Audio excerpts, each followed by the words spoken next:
உறவுகளுக்கு அன்பான வணக்கங்கள். தனித்தனி பட்டா இருப்பதை வைத்து வாய்மொழி பாகப்பிரிவினை நடந்துவிட்டது என்று கருதலாமா? இது தொடர்பாக சென்னை உயர்நீதிமன்றம் அன்பழகன் வர்சஸ் ராமசாமி என்ற வழக்கில் தீர்ப்பளித்திருக்கிறது.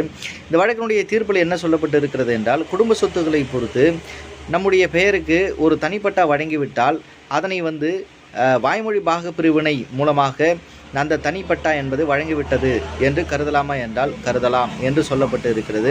ஒருவேளை அவ்வாறு வழங்கப்பட்ட அந்த தனிப்பட்டாவை எதிர்த்து நீண்ட காலமாக தன்னுடைய சகோதரனோ அல்லது சகோதரியை சட்டப்பூர்வ நடவடிக்கைகளை எதுவுமே எடுக்காமல் இதில் எனக்கு பாகம் இருக்கிறது என்று சொன்னால், அப்பொழுது நாம் இந்த நீதிமன்ற தீர்ப்பை பயன்படுத்தி ஒரு வழக்கினை தாக்கல் செய்யலாம். ஏற்கனவே என்னுடைய பெயருக்கு தனிப்பட்டா வழங்கப்பட்டு விட்டது, ஆகையால் வாய்மொழி பாகப்பிரிவினை நடந்துவிட்டது என்று அனுமானிக்க வேண்டும் என்று சொல்லி நாம் வழக்கினை தாக்கல் செய்யும் பொழுது நமக்கு சாதகமான தீர்ப்புகள் வருவதற்கான வாய்ப்புகள் இருக்கிறது. இதை பற்றி நீங்கள் தெரிந்து கொள்ளுங்கள். நன்றி.